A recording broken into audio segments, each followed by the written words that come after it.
appreciate you being on the podcast. We finally got you on. Yeah, pretty exciting. Yeah, we've been wanting to get you on for a while, but yeah, you were, when we were first talking about it, you were going through, you guys were making a move, and I know you said you're really busy with that and didn't want to ever have to do it again. Yeah, it was just a little bit crazy time right there, but we're pretty much settled in and good to go, and actually nowhere to go right now. Just sitting at home. Yeah, it's everybody kind of doing if you can do some working from home, huh? Yeah, we're actually pretty lucky to be able to do that.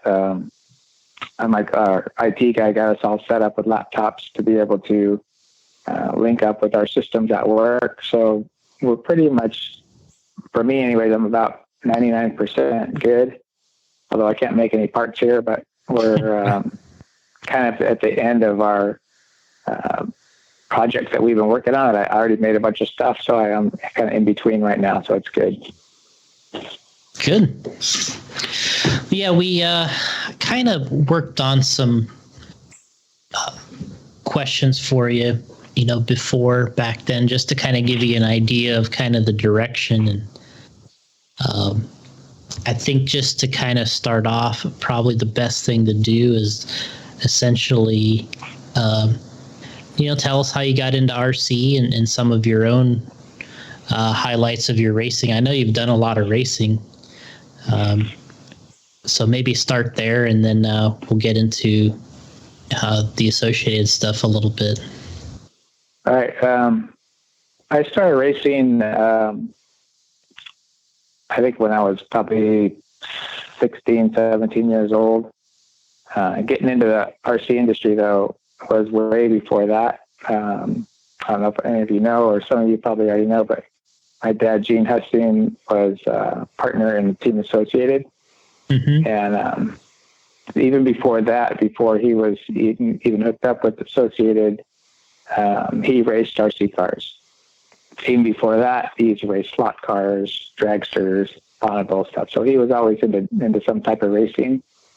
But for me, seeing RC cars for the first time was basically when my dad took me to a parking lot race in LA somewhere, and just kind of saw it and figured out why he was so excited about it, because it was pretty cool. But I was a little too young at that time to race.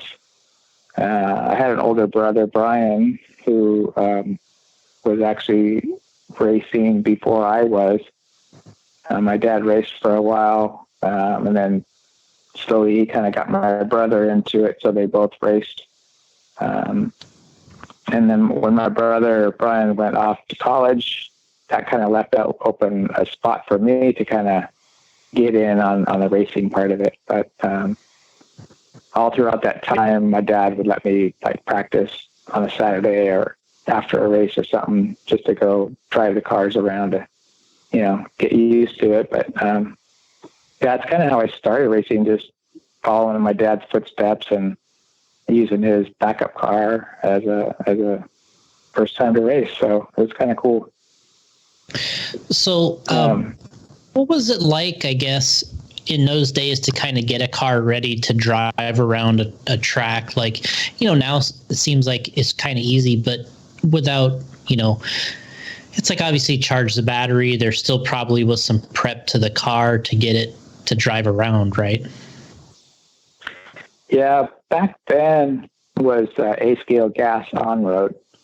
So there's no 12 scale, there's no 10 scale, there's no real, nothing really else. That was kind of it. And there was a lot of people made kit cars from different brands, that were out there. But to get the car ready, at that time I was pretty young, so my dad did most of that. But like you said, charging the battery pack just to get it ready. But it's kind of the same thing, but very simple back then. Mm-hmm. There's no full suspension, very easy, to get your car set up. But getting it to have traction, that was always the biggest goal. I think it's probably the same now, trying to get enough traction for the track. But back in those days, there wasn't a track you just went to. We were in a club, and our local club was in Orange County. And even to go run, we could only run like on a Saturday. The club would go and set up the tracks. Basically, we'd have to put boards all the way around the track. We'd have to put markers around where the track layout was, and we all stood on top of either toolboxes or little step stools. So that was the driver's stand. So it was more setting up the track than getting your car ready. You know, obviously you had to get your car ready still. Yeah. And when, what was this, about the mid 70s? That was, for me, was, about mid 70s. Okay. And then, as you kind of got into it, when did your dad kind of partner up and get into Team Associated? As far as the year, I'm not sure exactly what year it was. But my dad used to own a gas station in Gardena, and Roger was one of his customers. And he'd come in, he basically talked to my dad, and they got to talking and stuff. And he told him about RC cars. And that's when my dad first went to a track. You know, it got him excited and got involved. And then as time went on a little bit, my dad was talking about selling his gas station and doing something different. He wanted to move. Yeah. And Roger was looking for a partner, and you know, that's just kind of how it worked out. And my dad became a partner with Roger and went on from there. And then, as far as kind of tying this together a little bit, when you kind of got into more of more of the racing, did you do any traveling with the 8 scale or the nitro cars back then? Was there any like highlights when you raced those type of cars? Yeah, racing 8 scale gas on road, that was my thing. I was good at it. I got to where I was able to be at that time. They had series races, kind of like they have now. So you'd have a club race, and you'd travel like Northern California or Arizona around here. And I got to where I was pretty good. I was always in the top 5, maybe even the top 3 of the series races, which then kind of showed that I was a good driver at what I was doing. So my dad would let me go to the bigger races, which like the national championships, or one of my biggest favorite races is in Florida, the Winter Champs. And so we'd go there every year, wherever the nationals kind of took us. But yeah, I was able to travel quite a bit through the United States. I got good. I also, as the 12 scale car started coming about, the 12E, I started getting into racing the 12 scale car.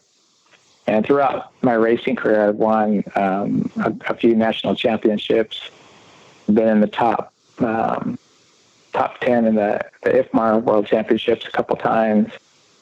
So I got to where I was pretty good. You know, I was never a world champion, but I was racing right alongside with those guys. And in those days, wasn't there was a 2-wheel drive and a 4-wheel drive class, right? With the 8 scale on-road cars. Yeah. So basically I started 2-wheel drive. And then the Europeans really developed the 4-wheel drive end of it a lot quicker than we were here in the United States. So we kind of partnered up with a couple guys in England that were developing a 4-wheel drive car at that time. And so we kind of partnered together with them to develop the RC 500. And that was kind of our first 4-wheel drive car. But at that time, there weren't enough 4-wheel drive cars to have its own class. So they kind of ran them together. Okay. And even at the beginning, the cars weren't really good. So it took a little development to get them to where they were better. So when they got better, then they separated the classes. Okay. And then, you know, obviously you talked about your dad earlier, and just kind of his racing passion and kind of how that tied into just being involved and associated, I guess. Yeah, I think just his mentality. I don't know if it's the way his dad raised him or the era that he got raised in, but he was a gearhead from when even before he had a driver's license, he wanted a car. He got a car and he wanted to go fast. So he, of course, like back in those days, everyone was a hot rodder, and he actually built a special car to go drag racing, or not drag racing, but, racing with.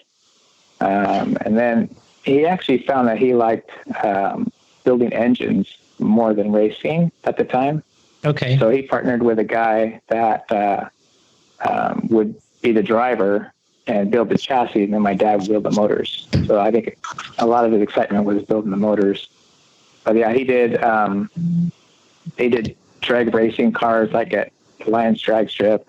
They got to the point where they're racing the Salt Lakes, the belly tankers and the land speed record stuff, that kind of stuff. And actually my dad and his partner were the first ones to invent the dragster. Oh, wow. Okay. At that time, all the cars were standard length cars, and his partner wanted to build a new car. And so my dad's like, okay, if we do it, we have to do it like I say we do it, and he's like, we want to make it like, I don't remember the exact length, it was 4 foot or 6 foot longer, a tube rail car. And his partner's like, what are you thinking? You can't do that. I just remember these stories my dad always told. Right. Yeah. And he goes, well, if you think about it, we don't have it. The cars all start at the same point. The front tires are where the starting line is, and the back tires can be anywhere they want. And when at the end of the drag strip, it's the same thing. The front tires are going to hit.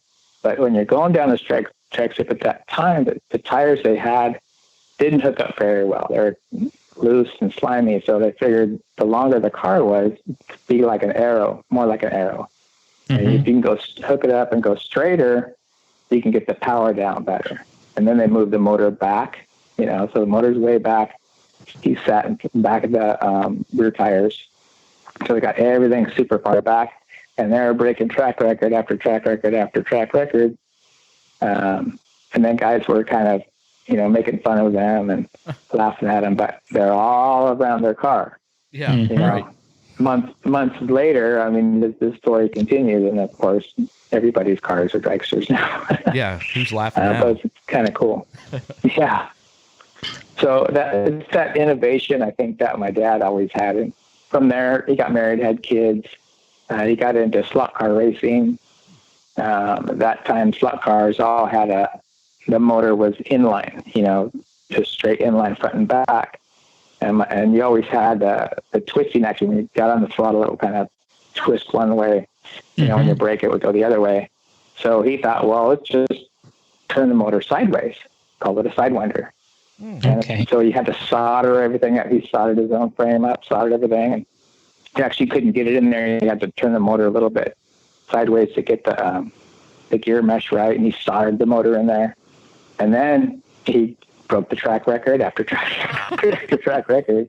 He built a few more of them, and then finally everybody, and to this day, everyone's still running sidewinders.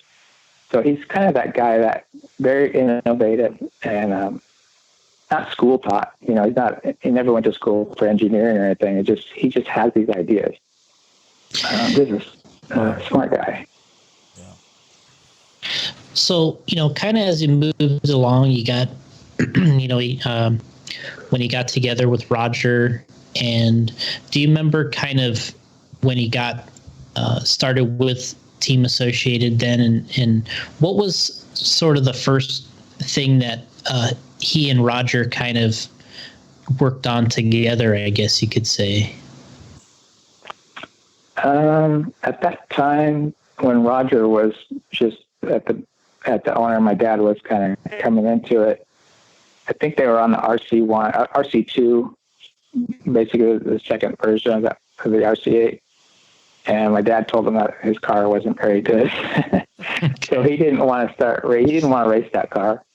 I think my dad at that time was driving a dynamic car, and he was doing he was doing his own prototyping and making stuff with it. And then through that, worked with Roger to build the RC100. And the RC100 is kind of collaboration between my dad and Roger to get to the point where my dad would want to drive the car. So that's kind of how it started. And I think that's when my dad started racing with Team Associated, and working with them was through that RC100. And then from there on out, they're together. So then there was an RC100, there was a 200, right? And where was the variations in between? Like how many versions? Because you got to the 500, and then there really wasn't a lot after that, right? Well, there's a lot of little things, kind of like a B4, B4.1, B4.2. There's a RC100. And I don't remember exactly. There was RC200, a 250. And I think that's when they started making differentials with a ball diff and the gear diff, and we started experimenting with different type front ends. Nothing was really molded too much at that time. It was all machined, so you can make changes pretty quickly. Not that they made them really quickly, but different chassis layout, different radio tray type, and it kind of progressed that way until the RC300. That would be kind of like going from a B4 to a B5. It was a big change in the whole design of the car. Different power pod, disc brakes, ball diff, starting to incorporate plastic pieces into it. Okay. And then the 300, and then you got by there, and then the 500 was kind of the full out 4-wheel drive car, right? Yeah. So that was where that's where our collaboration with a couple of European guys basically came up with this 4-wheel drive car. And even at that point, it was so much better than our 2-wheel drive that I think at that time we had 2-wheel drive and 4-wheel drive class. So some guys, of course, 2-wheel drive is much cheaper. So some guys would run 2-wheel drive, some guys would run 4-wheel drive. So we still had both, but actually not 4-wheel drive, 2-wheel drive. It's a 2-wheel drive and then suspension car. Okay. The suspension car at the time was just 2-wheel drive, and then in the future, it turned into 4-wheel drive. So there's an RC500, then there's an RC500 4-wheel drive. That was the next version. And so I'm just trying to so we get the kind of the timeline going. At what point, so at that point, when did the Ron Paris and the Ralph Birch and those guys, when did they start coming into the picture? I was actually trying to look through our website because it has a lot of that stuff in there. I think Ralph Birch started coming into the picture like with the RC 500 right around 1983, 82. Okay. He was running electric cars for us. And I think even before Ron Paris was running with us, Ralph started racing with us. And then kind of that same time is when Ron Paris was racing also. So before Ron with Associated, my dad would make all the motors. He was still that motor guy. He liked doing stuff for building motors. He can't, just a gearhead. And he just loved making motors. So he kind of collaborated with Ron Paris because Paris is kind of the same thing. He's a motor guy. He just loved building motors. And so there was a point where they kind of merged together to where the guys started running Paris motors along with help from my dad. They spent hours dyno testing actually in my garage until my mom and the neighbors kind of kicked them out. Right. It was pretty noisy. So yeah, they build motors together, or get together like every couple of weekends and do some dyno testing and get motors ready for the guys. And they, of course, Bill Giannis, Ralph Birch Jr. and all those guys would get these motors, so that's kind of about when it was, right around middle 80s, I think, early 80s. So when did you actually start helping with, or working at Associated, or start helping with the projects, or kind of going down that road? For me, my very first thing was before I was even 15, 16. I was just a little kid. My mom would bring stuff home for us to do. I used to put set screws in the slot car wheels. We used to make slot cars back in the day too. And so that was a pain in the ass. So I always get that job of putting the set screws in the wheels. And then I could sit at home and just do hundreds of them, and I get paid. So, and then I was able to start working part-time going through high school. As soon as I got a car, I was able to drive there and go to school half day and then work half day. And I was a packager. I was working the packaging room with the girls, packaging parts, From there, I got into shipping. I did shipping for about 2 weeks. I told my dad, I go, you know what? If this is what I have to do to work here, then I'm not going to work here because I hated shipping. Okay. Fair enough. At the same time, my best friend, they hired him to work in the machine shop because they were getting more busy. And I told him, that's what I want to do. I want to work in there. And so he transferred me in the machine shop. So you moved him to shipping, and then you went into the machine shop. Well, luckily, we were so busy that we could both be in the machine shop, so that was okay. Okay. Right. And I kind of forgot about shipping because I didn't care. That's funny. So I just basically just a grunt guy, pushing the button on the machine or sitting in front of a drill press, pulling the lever down, drilling. Probably at that time, RC300 rear bulkheads, drilling and tapping wheels, gluing rubber, mounting donuts on tires and grinding them, just the basic stuff. And basically from doing that, I also worked we used to have a vacuum farm. Jason knows all about that. So we used to make our own bodies. We had an in-house guy that made the molds. Lloyd Asbury, he was a genius at the time and made some amazing molds for the bodies. But so I pulled bodies, packaged, worked the machine shop, worked in shipping. I pretty much did everything there at one point or another. So what did you kind of, at what point did you kind of get involved with some of your own, besides kind of being on the production side of things, getting more like into the prototype side of things? So what got me to the next step was my boss in the machine shop, his name is Mike Rowland, and he raced for us too. He ended up moving on, but I got to the point where I was basically his apprentice. And between him and Roger, probably mostly Roger, teaching me how to make tooling, because we had giant punch presses, grinders, lathes. We had all kinds of stuff where we did a lot of production in-house.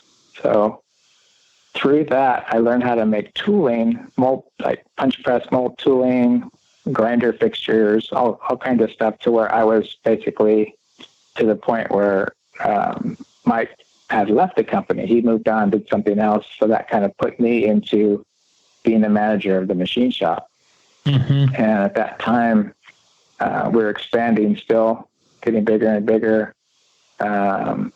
We moved at one point from Santa Ana to Costa Mesa, which then we were able to get a bigger machine shop, get CNC mills, or CNC lathes, and threading machines, rolling machines, Swiss turning machines. So I had to learn how to do all these things as technology kind of came about. there weren't any CNCs back then. So we kind of learned it as we went. So for me, Roger was a big help, and Roger Curtis was a big help in basically training and teaching me how to use these machines, how to think like an engineer. I wasn't an engineer. I didn't go to engineering school. I went from high school right to associated. So I'm more along like my dad, where I just kind of knock it out and do it, try it kind of guy, So with Mike Rowland leaving and making me basically the foreman there, that's kind of along the time when 10 scale off-road kind of came into the picture. So I kind of backed into being in that position when all the development of, say, the RC10 started coming along. So it was kind of a fun time to be there. Well, it's still a fun time to be there, but it was a good time to be there at that time. Mm-hmm. So, obviously that's kind of the, like you said, kind of rounding the corner, getting into, the RC10 project. And, so much has been talked about, and then the photos out there of this, some of these, projects where this RC10 was made. And, it was my understanding that you made a lot of the parts on this prototype car that's in a lot of the pictures. And what was that like, and kind of going down that road of putting that first car together? It was pretty exciting, and I actually still have that car as well as one of the cars that we raced at the first nationals with the RC10. So those are kind of two of my prized possessions, I guess, car-wise. But Roger was the lead designer of the off-road stuff, along with help from my dad, of course, along the way. But just going from nowhere, because all we did was on-road at that time. We did 8-scale gas and 12-scale electric. And then all of a sudden, you see the popularity of, this off-road thing coming along, and we wanted to be on board with it. So it was kind of neat to start from zero all the way up to, I guess, where we're at now. But going to the tracks, seeing what people are doing, kind of laughing at what they're doing, because they're being an on-road racer guy, everything has to be really pretty precise. And you see these off-road guys where, they were like taping extra receiver packs to the top of their wings to get more traction. Mm-hmm. It was kind of funny to see, I don't even know if they had oil in the shocks, the things are bouncing all over the place. So we had to have a pretty big learning curve to see what was good at the time and an idea of how to make something better. So we went to a few of the Score off-road shows, which is the full-size cars, what they're running out there. And my dad and Roger kind of looked at all the different designs, the newest, latest things, and kind of saw something that caught their eye, and it had, the A-arm type car. Mm-hmm. And that's kind of what they based the idea off of. So Roger's in his office just drawing up all this stuff. He's drawing transmission, differential, 6-gear, is inside the transmission, the suspension arm. So he's drawing all this stuff up, and he gave me the drawings, and I grabbed some plastic or aluminum or whatever it was and just started making the parts, which was kind of exciting for me because I never really did that before, and again, nothing CNC back then. It's all just hand done. So wow. That's the way things kind of looked differently back then, because you couldn't do any really cool stuff, and you had to think of how it could be molded and that kind of stuff. So, so we knocked out all kinds of stuff before we got to the point where we have the RC10, the final product. So, I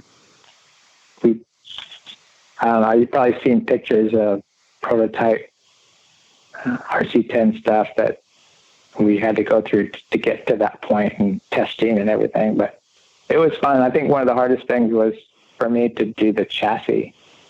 And we never did that before. And I had to make basically a 1-inch thick slug piece of the chassis. Basically looked like the chassis, just a solid 1-inch piece, thick aluminum. And we had to experiment with folding the aluminum around that to create the shape. So we made several different ones because the first one, the battery didn't fit in there. So we tried all different kinds of stuff. We got to the point where we have that classic RC10 shape, you know. And it's just basically beating on it with a hammer, you feel like you're a body mechanic, you know, just bending it. And sometimes it would stretch and crack or tear. And so it probably took a couple of weeks to where we got a final chassis out of it. But then you could start bolting stuff to it, you know. So that was pretty fun. Yeah, I mean, and then, I'm kind of going through and trying to find some of the photos while we're talking too, just to kind of remember a little bit what everything looks like. But, you know, so do you think, you know, when Roger was kind of working on this design, you know, with your dad and basing it a little bit off of some stuff that they saw in real life, but I mean, the way that this thing is laid out, you know, the transmission and, you know, the dog bones and all that stuff. I mean, this thing it's 100% the blueprint that all these cars are based off of now. I mean, honestly, like when you put a B6 next to this RC10, sure, you can, you know, if you look past all the materials and all that, and you just look at kind of the creation of this thing, I mean, they're basically still the same type of thing. And,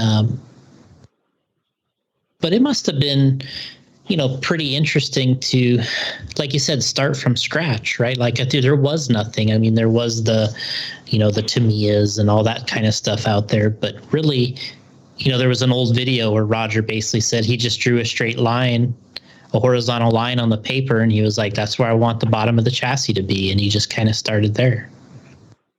Yeah. I mean, you can see the two brains between my dad and Roger. They think differently, but they think uniquely. Like they're thinking of things that haven't been invented yet or haven't thought of yet, so far down to where so far in the future that this is the way it should be, you know. Guys have tried trailing arm suspension in the back, which is like a Volkswagen. There's the 5-link suspension with, like, you know, a low-C car, and just different things, but it all kind of comes back, like you said, to what we're running now. You put one right next to each other, and because of the rules, they're all the same width, the same length. The tires have changed somewhat, in a lower profile and bigger, but they still have the same basic suspension, arm suspension, you know. Yeah, I mean, to me, I just look at it and I'm like, you know, I just eliminate the looks, and I'm just, to me, I was just, you know, it's baffling to me because, I mean, this thing, you know, we go on about now where, you know, B5, B6 generation, oh, do you have gull wing front arms or not? But this car had gull wing front arms, you know. And right. It's funny because it's just like, you know, this thing is the blueprint for all off-road two-wheel drive vehicles.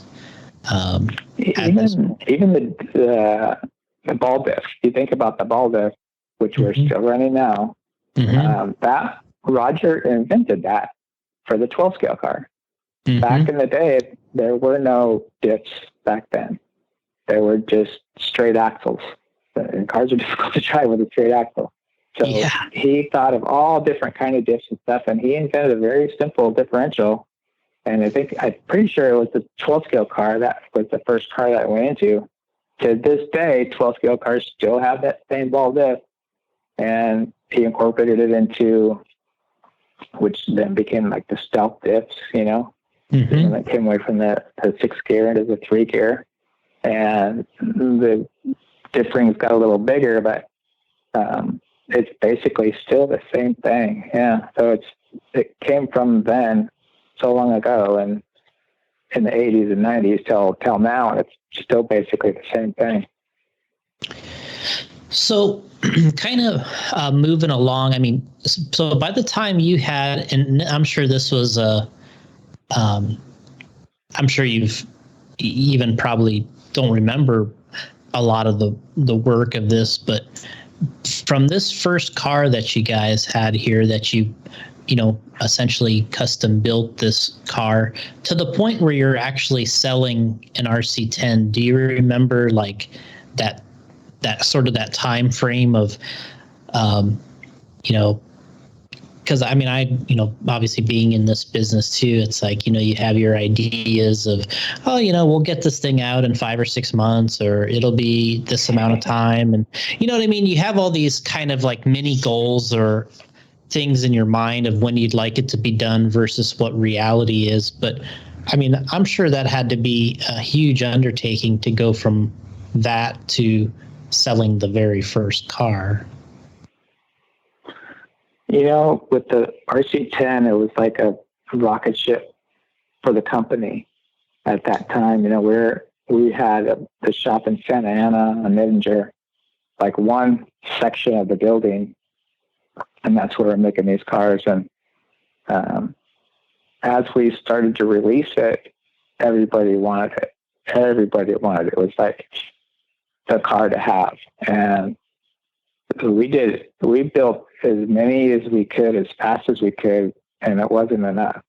So that building, we had to knock a hole in the wall, rent the next section over, and expand. So shipping kind of had its own section.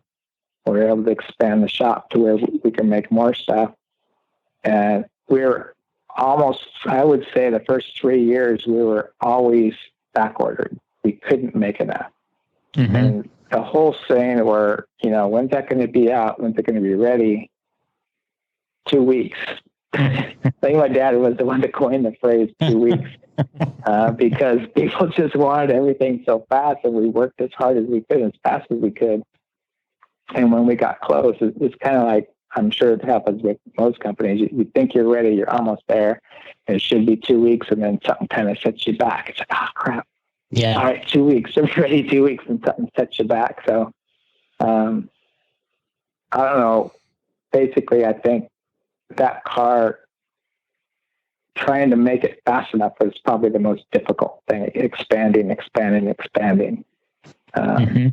We basically were probably I'd say 6 times bigger by the time we started, from when we started making the RC10 till we were too big for that Edinger building.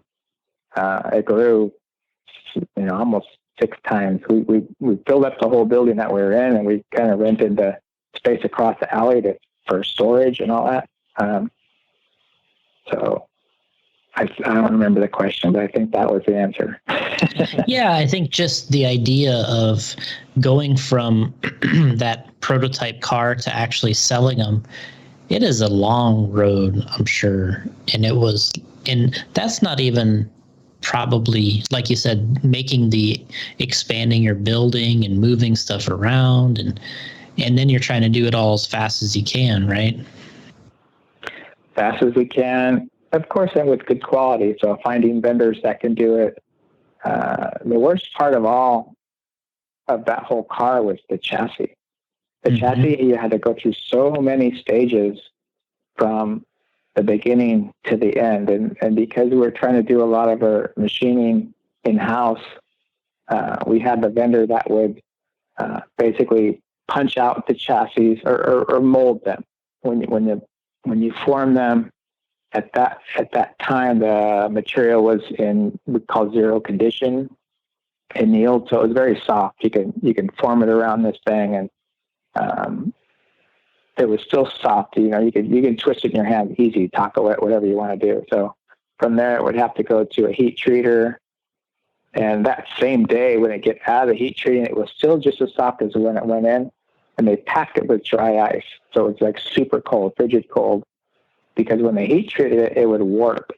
The things would twist, to buckle, do all kinds of things. So we would hand straighten every single chassis. We'd have a flat plate that we just had like a rubber mallet, and we'd flatten out the bottom of the chassis, straighten out the tongue, use your eye kind of to look down the bottom of the chassis and kind of tweak it, set it aside, do the next one. You're just doing this over and over, thousands of chassis, one by one.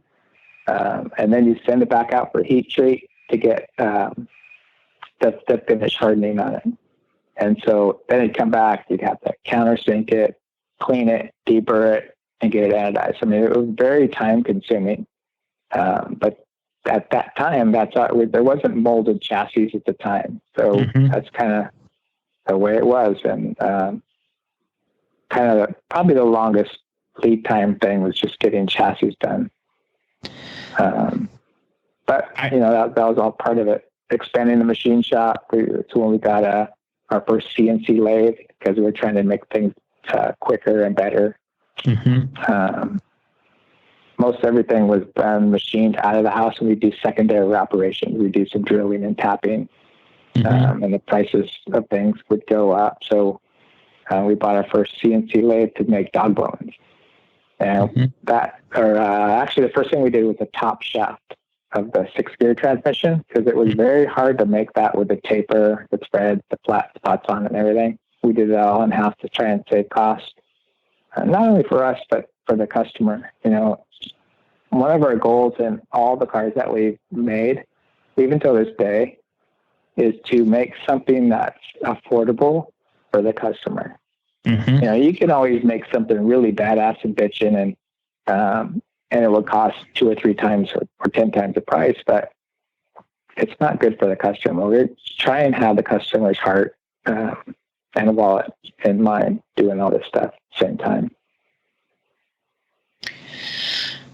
So we did the, like you said, the CNC stuff. I remember seeing the chassis come in on the dry ice when I was there. I was years later, but I remember seeing these pallets come in and then the dry ice, and I was just like, "What is going on here?" Because I was like 16, 17 years old, and you're just thinking, before you see all this, and you're just a driver or a racer, you just take for granted how all this stuff comes to market and where you can actually drive it and race it. But when you actually got there and you could see this stuff happening, and you're like, wow, this is a huge undertaking to make all this happen. Like you're saying, the countersinking and I remember the fixtures you guys had and the stuff to do the countersinking. That was a big thing too, wasn't it? Yeah, you got to experience all that. That's kind of cool. Yeah, even the countersinking, we bought 2 of these big drill presses that had these heads on it that you can have multiple countersinks on it. And there's so many holes in the bottom of the car and so close together, we couldn't do it all at one time. So we had one drill press that I'm going to say had 10 countersinks on it. And it was all pneumatic controlled. You push a button, it'd come down to a stop, and then it'd countersink all the holes at the same time, and it'd pop up, and put another chassis on, push a button, do the same thing. And then you'd have to take it to the next machine over. Well, actually, at one time, we just had one machine. We'd have to change the head out and all that. And we ended up with 2 machines, and then doing it that way. So, and I didn't know anything about that kind of stuff back then. So I had to figure this out along with Roger, helping me. We learned together how to do this kind of production stuff. It's things that we didn't go to school for, and it's technology's kind of happening. So 10 years before that, there weren't those kind of things around. So CNC wasn't around when I was in school. So it kind of happens when you're doing it. So you kind of learn as you go along, and using what little of my dad's brain power that I have. I mean, he was thinking way out there. but I did my best, and I could figure things out and make things happen. So I got a little bit of Roger and my dad's brain together to kind of get us through things. So it was fun.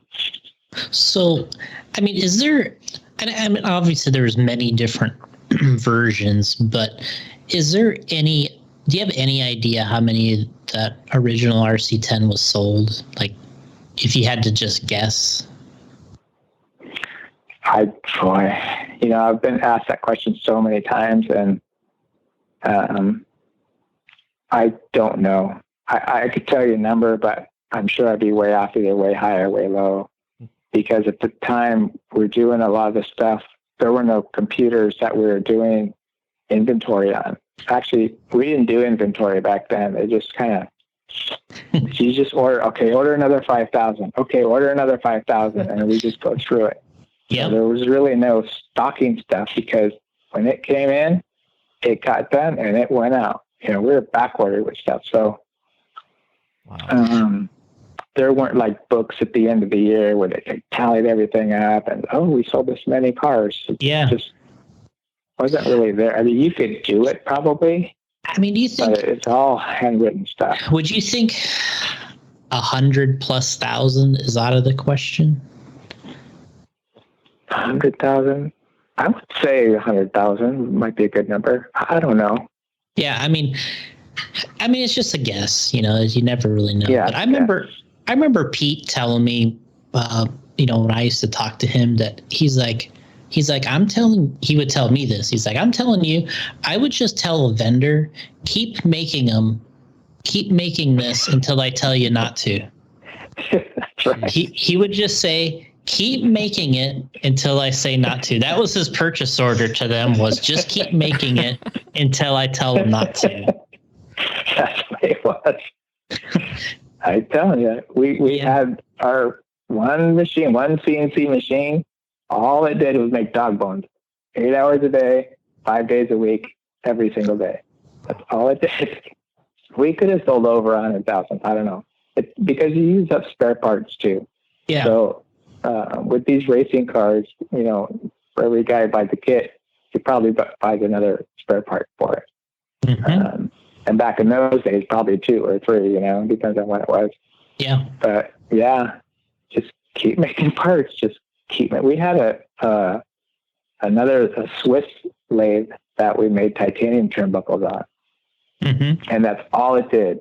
The only thing it did every day, made titanium turnbuckles all day, 8 hours a day, every day. Change the length, keep going, right? Yeah, it's just a program. You change the program, boom, it changes the length, and it's good to go. So we'll kind of jump up here in the timeline a little bit, but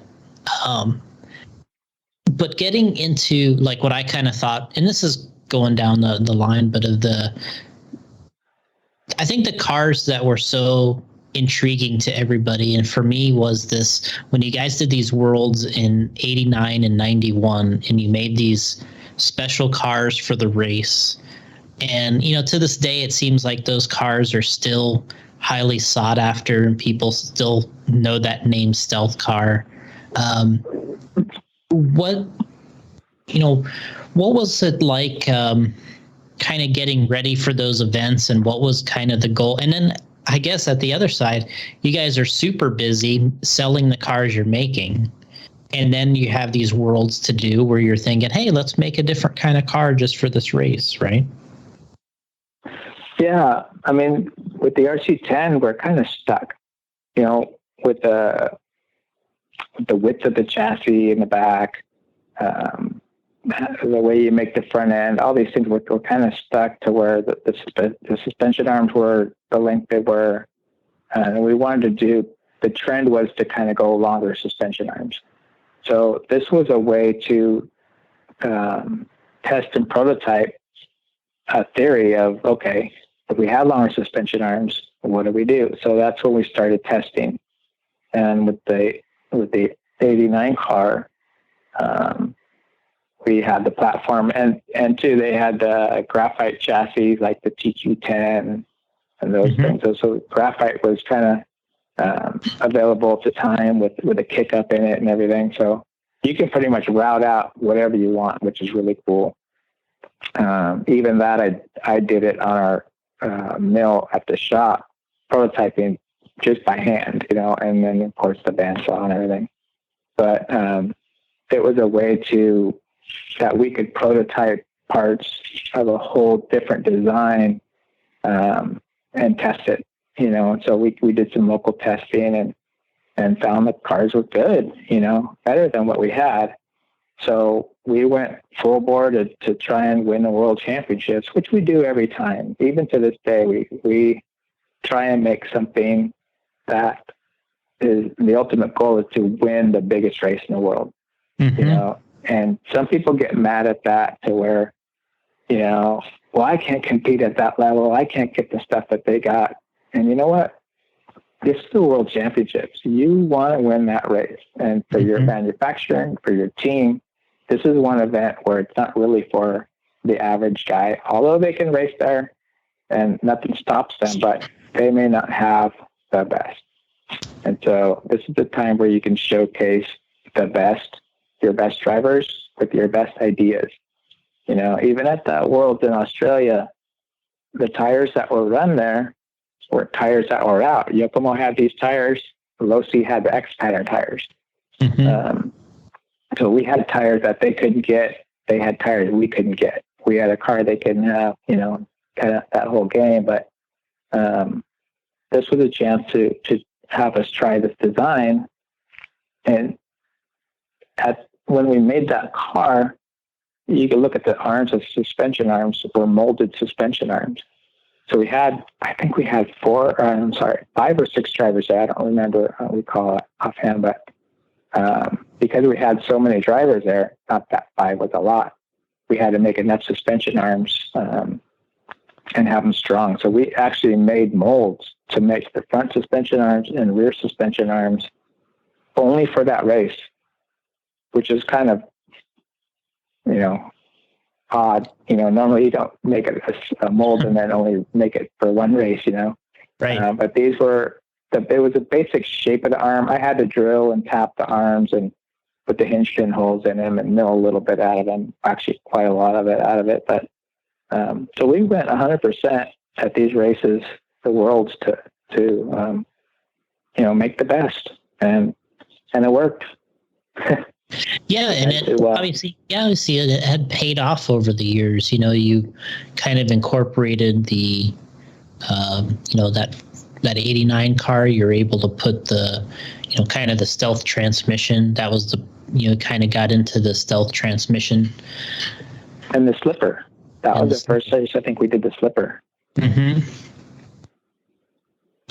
And then you kind of went through which was really neat in those days, where you didn't really let people see it, right? Like it could only be seen with the body on or on the track, right? Yeah. So that's the whole stealth part of it. Just you knew it was there, but you couldn't get pictures of it. And one of the reasons were, we put a lot of ideas and a lot of energy and thought into making that, and we want people to take pictures of it and just go copy it. Mm-hmm. So we actually made a sticker that goes on top of the body that said copies with a strike through it, no copies. Right.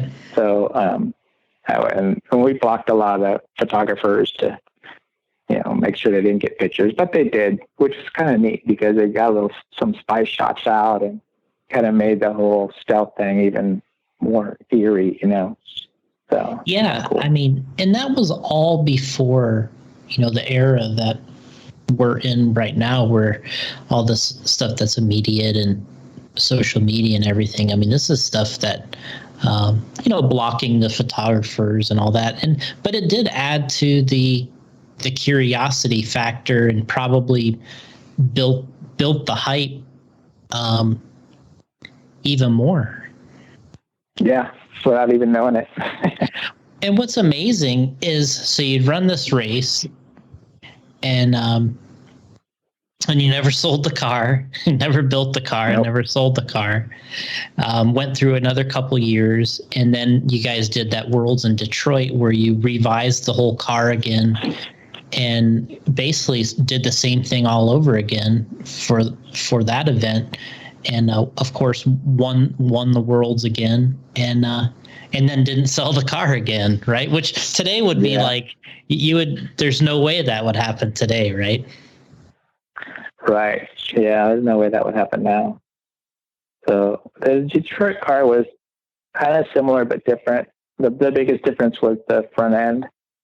And after, when we were testing that front end and the car, the Detroit car, what's kind of cool with that front end is no matter what position, like if you endo off of a jump and your front tires would hit the ground, but the chassis could never dig in because it was way back. The arms were swept forward. Mm-hmm. And it handled good. We thought it handled good, but actually when we got it to the track, it wasn't the best car there. Mm-hmm. But we had the best drivers and a lot more of the cars. We got it to work good. But that's kind of the reason we didn't come out with that design in the front. It just really wasn't as good as what it could have been, what we actually ended up with, Mm-hmm. So, but yeah. And then kind of in between here,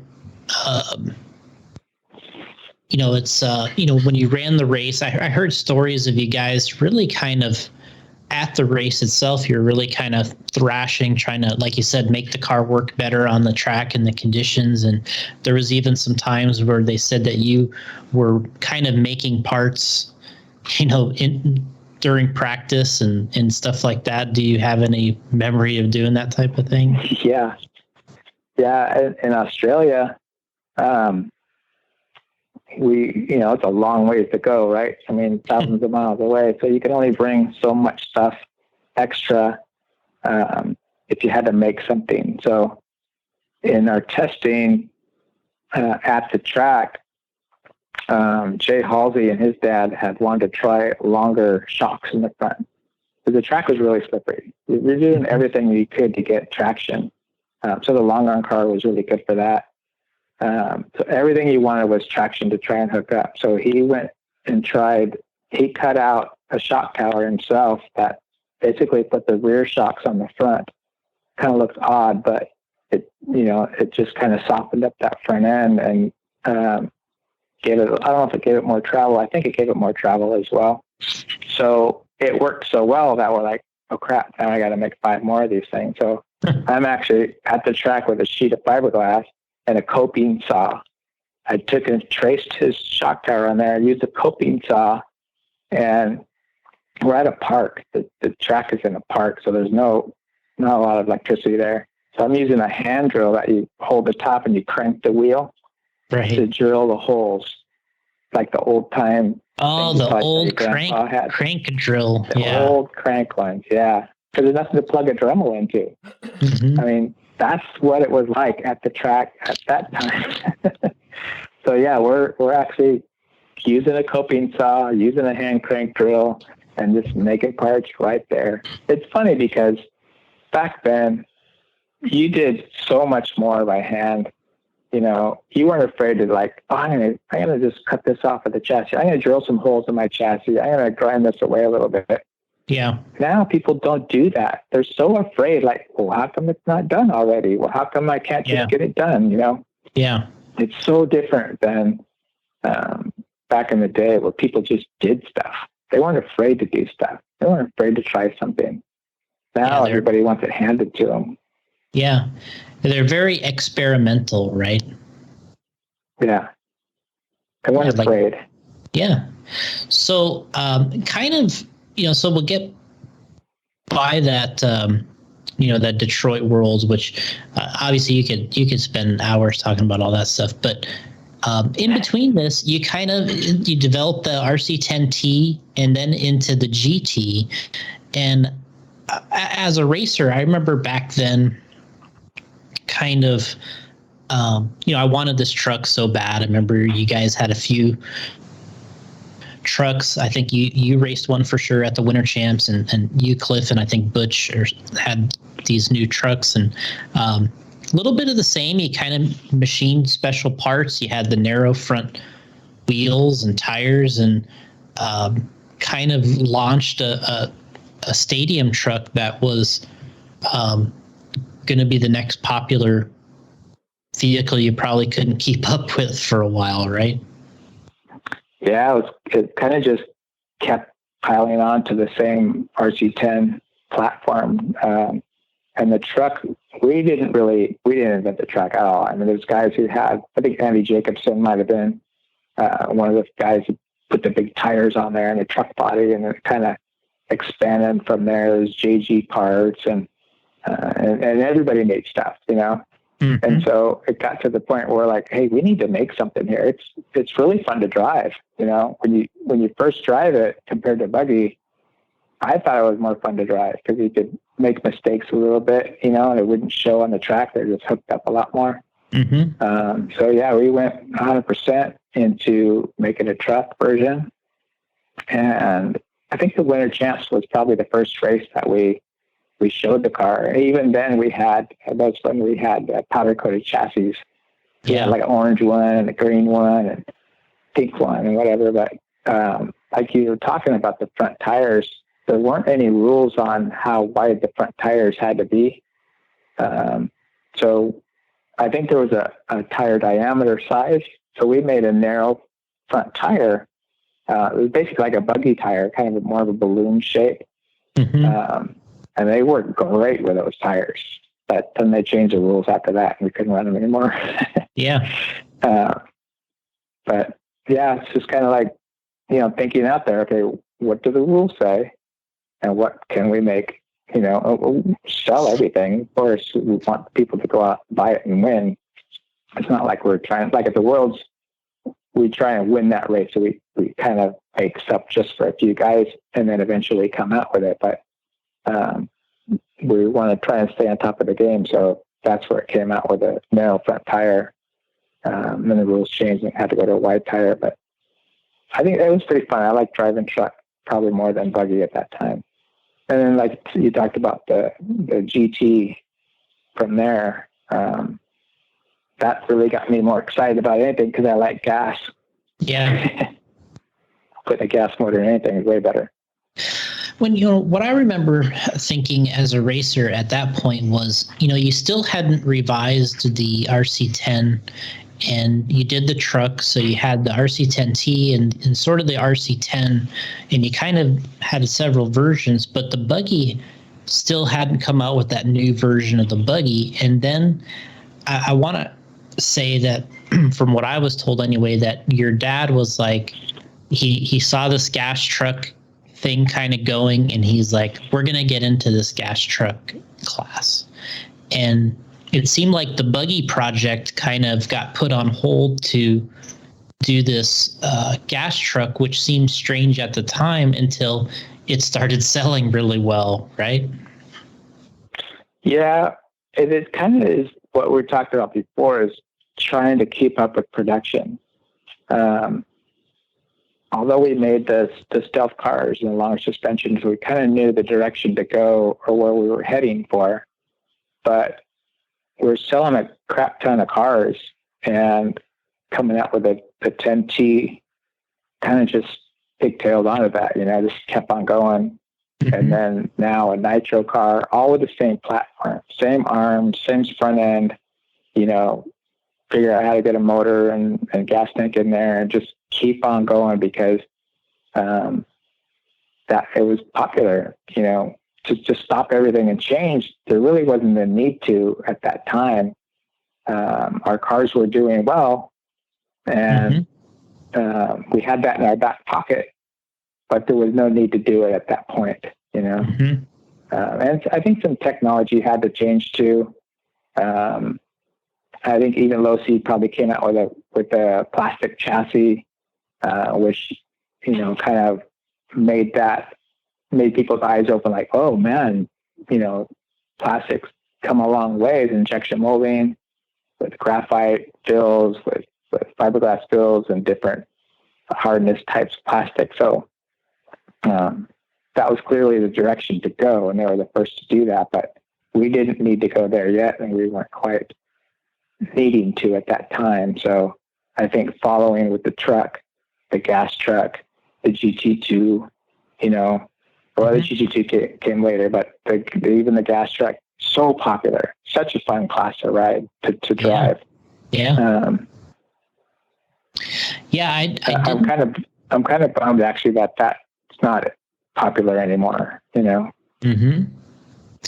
Well, you know, it didn't really, a lot of this stuff didn't really hit me because it's different as a racer, but you know, when I was just when I was just a racer and we do this, you know, all you wanted was a new 2-wheel buggy. You know, you're just thinking, oh, you know, we just need 2-wheel buggies, but it didn't really, from a business side, like you're saying, what you don't really understand is that it for most people is it didn't, like you explained, it didn't make sense because you're already selling a bunch of them and they were still winning.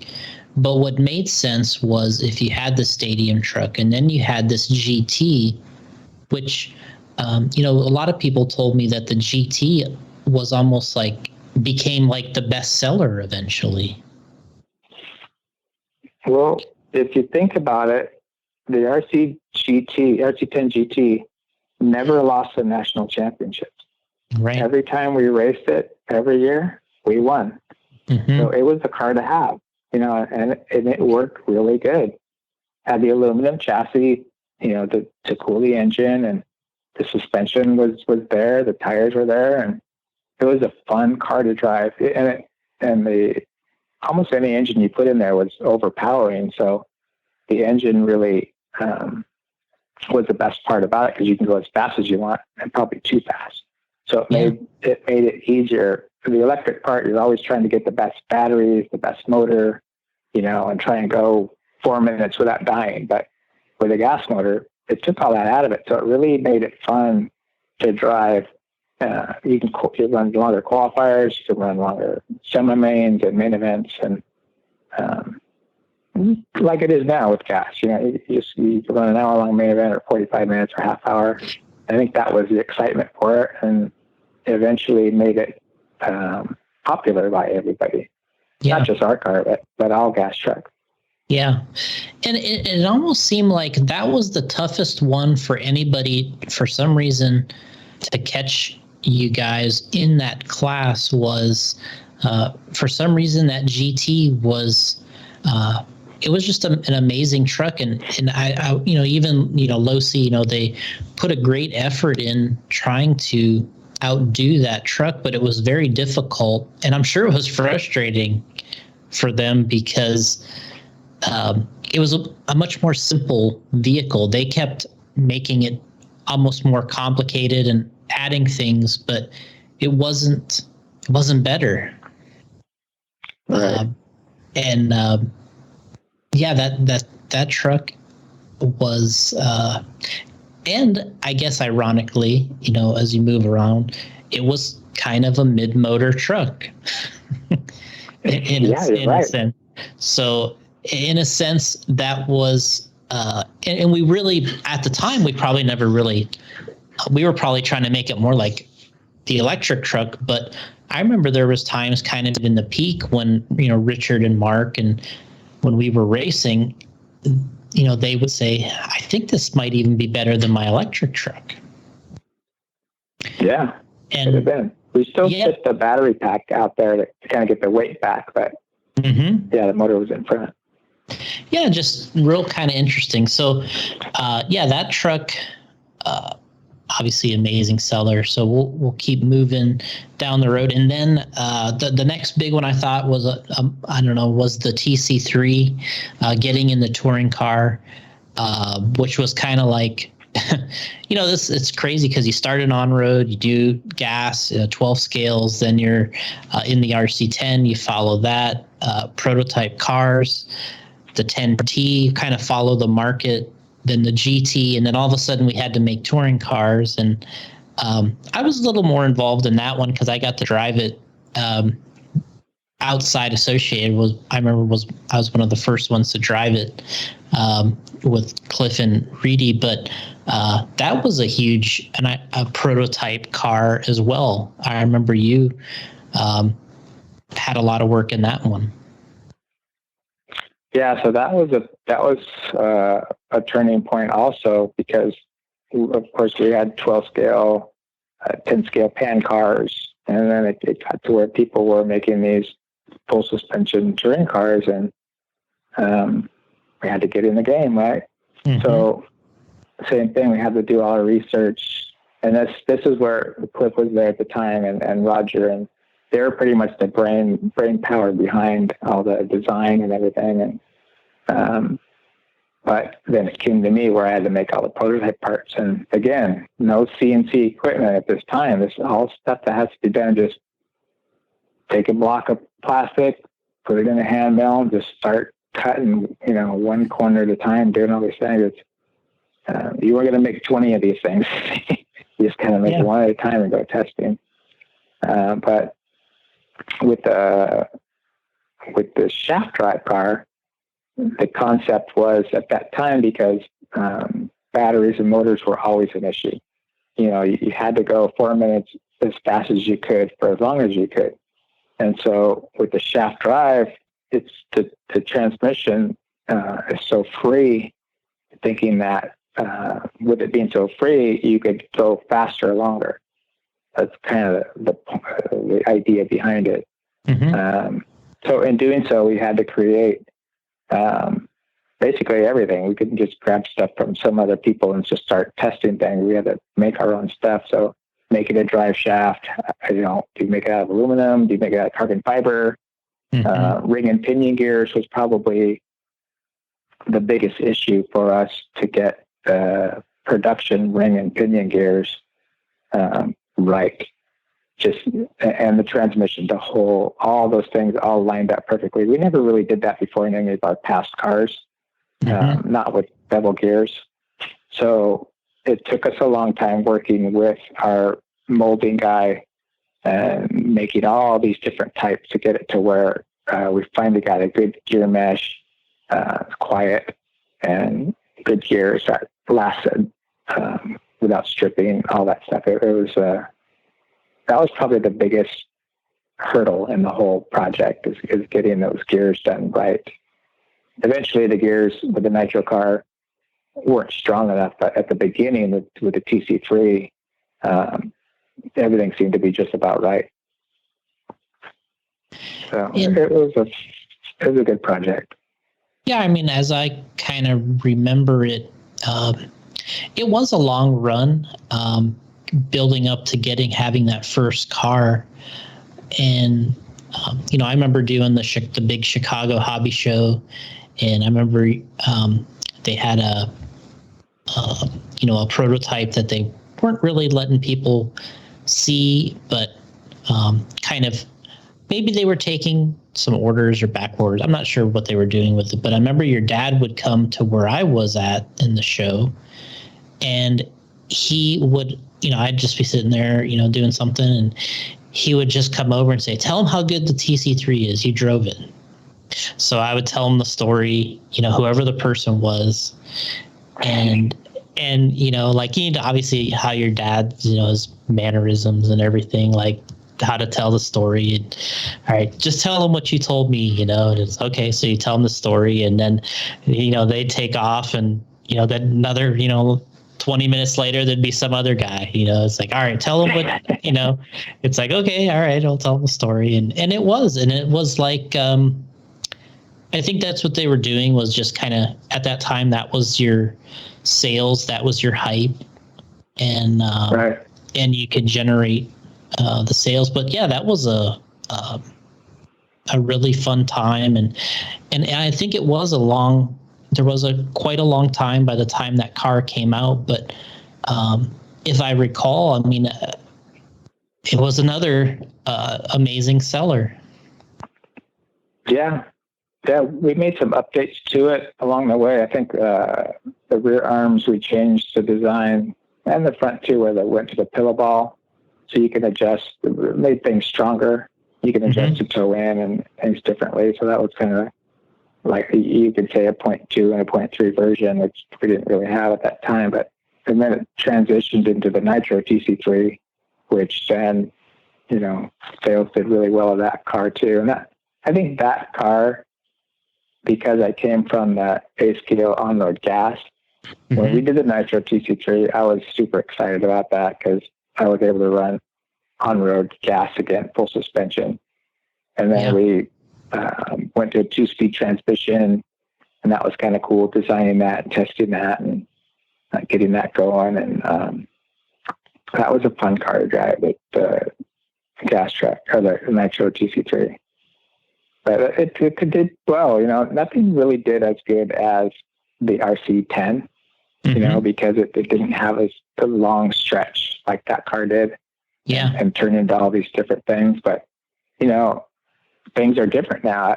When the RC10 was out, you had like Low C in the picture and Associated. And Traxxas was kind of there. So for like a couple of years, we'd be on top, and Low C come out with something, and they'd be good for a couple of years. And then we'd have to rethink what we're doing and come out with some new parts, and we'd be on top. So kind of like a leapfrog thing between 2, maybe 3 companies.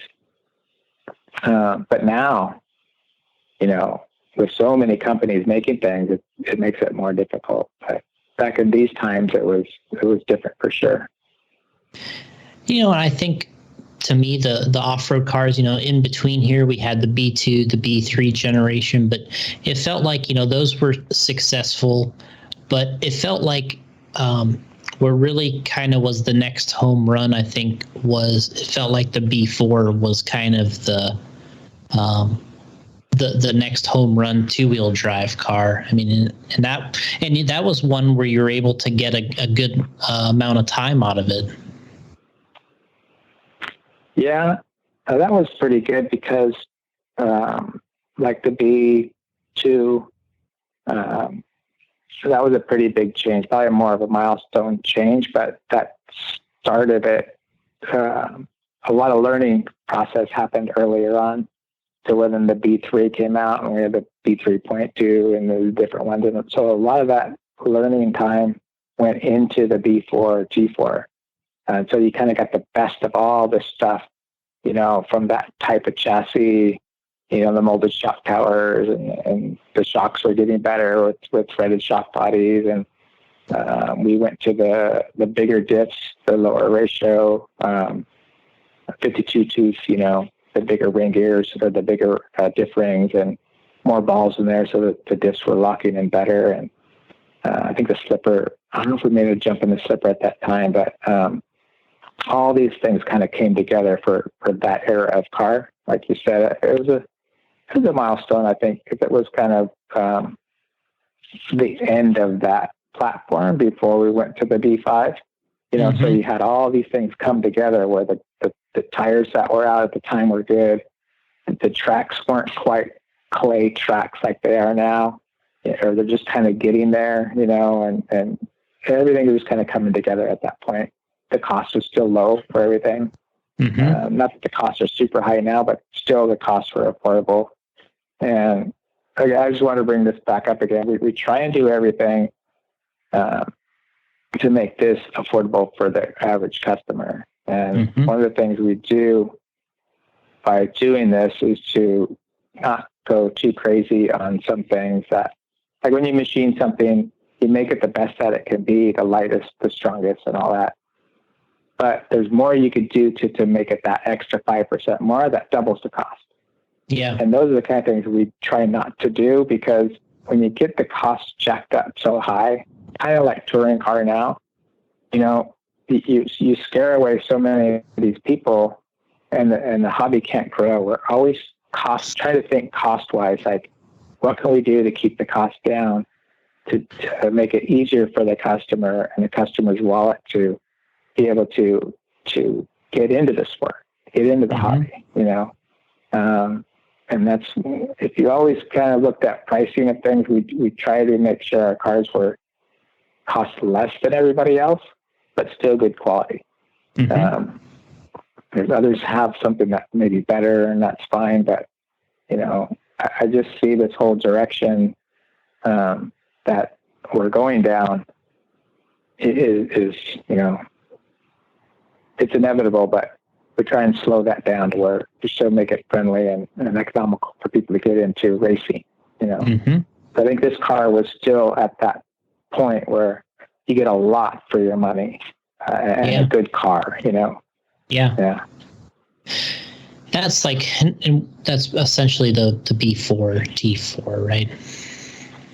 Yeah, B4. So when you got into, in the 2000s, basically the art, to me, that's when everything kind of went RTR nuts for a while. Like, you guys kind of had to come out with RTR GTs and two wheels and trucks and then Thunder Tiger kind of got involved, and there was more manufacturing overseas. And obviously that could be a whole nother story too, but just briefly, what was it like kind of during that time where all of a sudden it went from, all right, we had these kits, people built it themselves, and then like for some reason we just went RTR crazy, like at the end of at the 90s into the early 2000s, like everything had to be ready to go. And it would you had, instead of having one vehicle, now you have to have multiple ones because you have an RTR plus so what was that whole, and then Thunder Tiger kind of got involved, right? Right. So I don't know really what sparked everything off, but at that time, that's when, I don't know how to explain it, but at that time it's kind of like when people wanted to get stuff, and then mentality-wise, I don't really know how people changed the way they think, but nobody wanted to build stuff anymore. It was gradual, but this is the time where people wanted instant gratification. RC cars were big, everybody's got them, but they didn't want to build them. They just, I got money. People were making money at that time. Mm-hmm. Everyone's working, everyone's, driving these big SUVs and everything's going good. How can I just buy it done? So everybody wanted an RTR, which, I can see that. But so we sold kits and we sold RTRs, but also that time, people didn't want to spend a lot of money. You can get stuff overseas cheaper. That's when a lot of businesses, like you said, it's a different subject, but that's when a lot of businesses went overseas. Either you went overseas to have stuff made, or you went out of business. So unfortunately, we had to follow that trend, or we wouldn't even be in business right now. But one of the things, our partnership with Thunder Tiger was Thunder Tiger made engines. They made aircraft and engines and stuff. And so when we were doing the RC10 GT, we needed an engine for it, and they were able to supply these engines. So we worked with them in a design of an engine for our car, specifically for our RC10 GT, which they supplied. And then they also could do assembly, because if you think back at this time, we didn't really have a lot of cars assembled RCRs. So they were able to supply an engine and do all the assembly. So, and this was the time too, we worked with them. So we would ship parts back to them. They would assemble it. They could get radios cheaper because all the radios are made overseas anyways. They get the radios, they build the motors, they assemble it, supply it back to us, and then we distribute it. So they were our way to assemble cars. Before that, we had stuff assembled in Mexico, close to us. That kind of went okay. We had stuff made in the Philippines, I think touring cars at that time. So it was just too expensive to make stuff here. Bottom line, that's just the way it was. So we're not the only ones, but just followed that trend, and that's kind of why we are. As this whole United States goes, a lot of stuff's just done overseas, but so that's kind of how our path went to Thunder Tiger. Working with them, we had a great relationship working with them. They wanted the best for us. We wanted the best product. So working together, it seemed like a good fit. So they made some good RTRs for us. But like you said, too, we came out with a lot of cars at that time. The B4 was in the 2000s. Yeah. Monster GT, we had the GT2, the RC8, B44, SC8, SC10, SC10 4, all that time was in that about 10-year period where, we can make all these cars and, just things were moving. Expansion. And when kind of in between here, I had where we were talking about the 1/8 scale off-road category. So it's like, all right, you did the on-road thing with the, TC3. It's like all of a sudden now you're rotating back off-road 8 scale. Now we're nitro off-road 8 scale. And I remember seeing your prototype 8 scale buggy, which, back then what was, stands out was a lot of the white parts. Sometimes they, in those days, obviously all machined, but do you have any memories of that first 8 scale build that you guys did for testing? The 8 scale was a little bit different than basically everything beforehand, because Thunder Tiger, now working with Thunder Tiger, they had an 8 scale car. Mm-hmm. And so their car wasn't really very good. It was good, but not at the levels that we would have wanted it to be. So seeing what they had and what we can work with what they had, say, differential parts, ring and pinions, the gears, just different materials and stuff that they already had that we could work with. We thought, okay, that's a good basic starting point to where we can build a car from there. They had steering blocks already cast.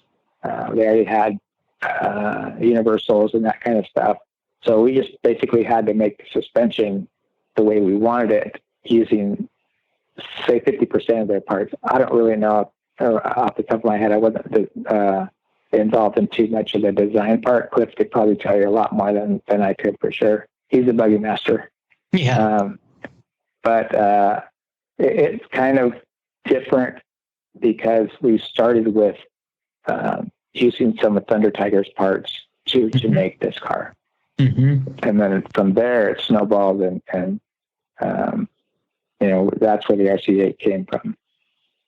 So one of the other couple big ones we had in there was when this short course thing went crazy with the SC10, and you guys jumped in that, and here we are again. You were kind of able to use some of the platform from the T4 and drag it over to the SC10, and that was a mega success. And we rode that short course wave for probably 5 or 6 years, where it was just booming. Yeah, the SC10, the short course stuff. We also made a SC8 with our A-scale platform when that style racing, real car racing, was just on fire. Mm-hmm. And to tell you the truth, I liked it because it looked so real. The trucks looked real. We're making replica bodies of the cars that were actually racing. We had a Red Bull car. We're working with the different drivers sponsoring them, so we would copy their paint scheme on our RTRs, and it was just kind of a cool atmosphere. They have a West Coast series out here that we would go to see the different races and have a little track built at the races and stuff. And you just kind of, I don't know, just like you said, there's just a wave of short course racing that took off, and Traxxas got into it, and they sold a bunch of them, and which was really good for everybody because it got more people in the hobby. At that time, it was really cool because everybody wanted those things. You could go down any street, any neighborhood, and somebody had one. Yeah. With anything good for the hobby, it's a good thing, whether it's Traxxas making a bunch or, Lozier or whoever. As long as it's bringing people in, we just need to bring people in. And if that's what it did to bring them in, awesome. We'd have our little piece of the pie and we're happy. But getting people to run RC, that's good for everybody. So, as that, this is, to me, I think we're kind of getting into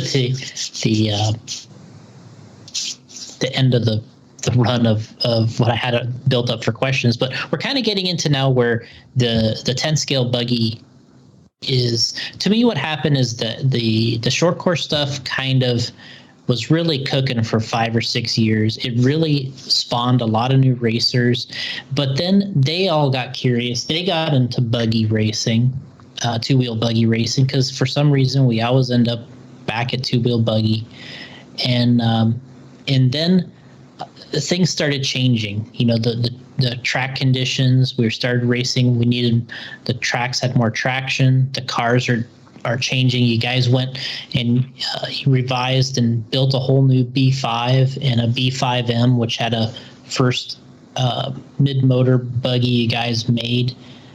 And this was kind of a big transitional period. It really was. The B5 time was when LiPo batteries really took off, and people were still running stick packs.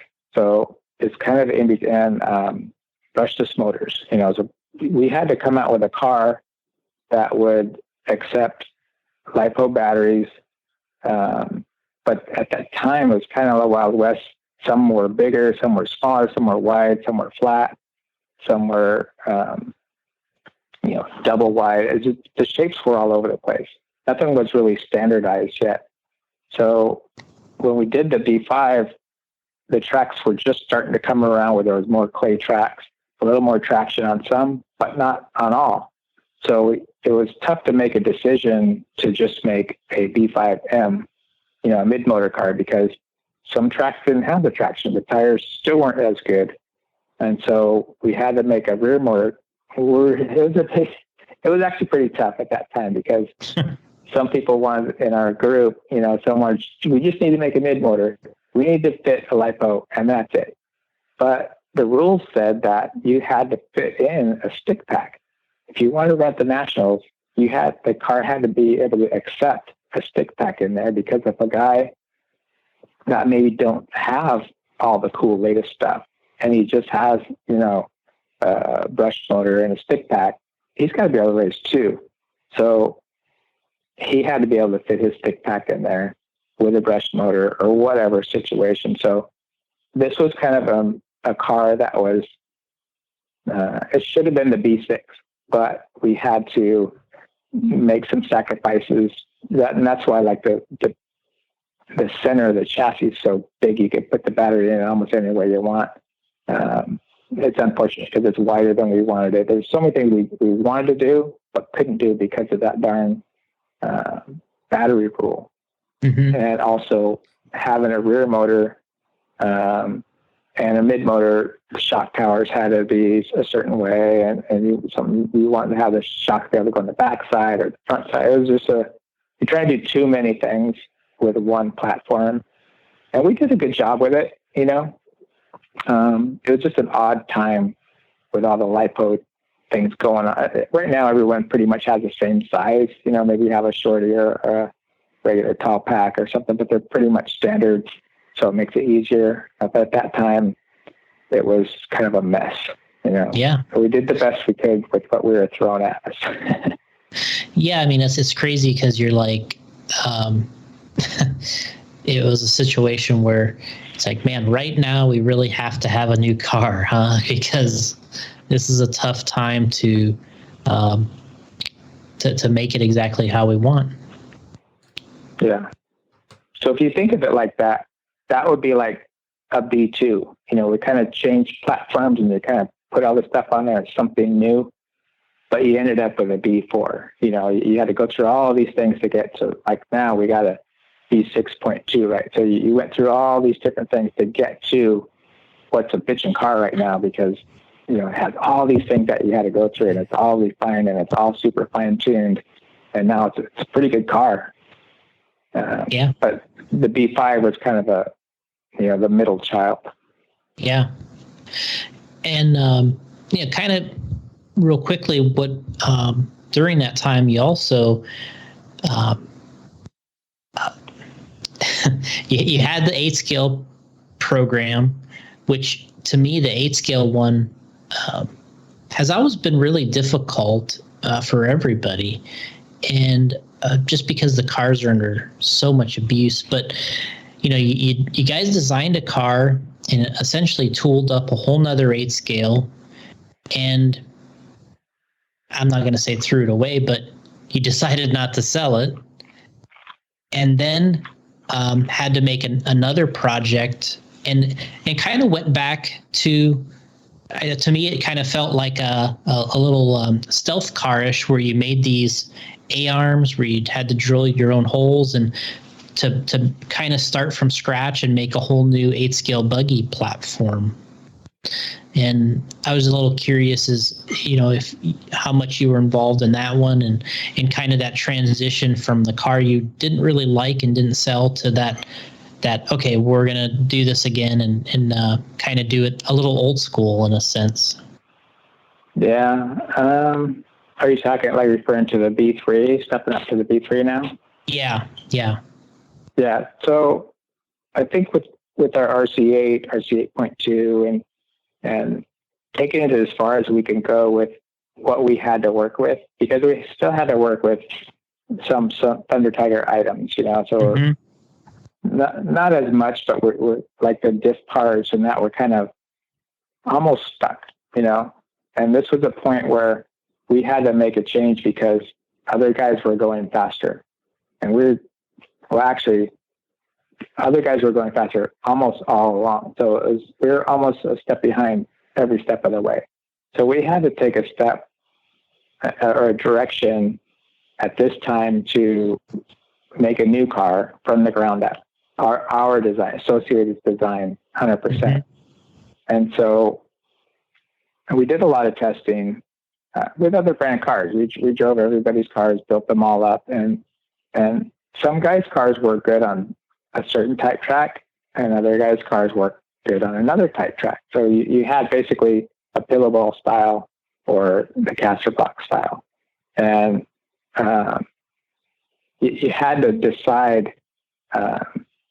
Not that we were going to copy one or the other, but you had to decide on what type of car, like the RC10. We had to look at all the different type of ideas to think, well, what's the best idea design for at that moment.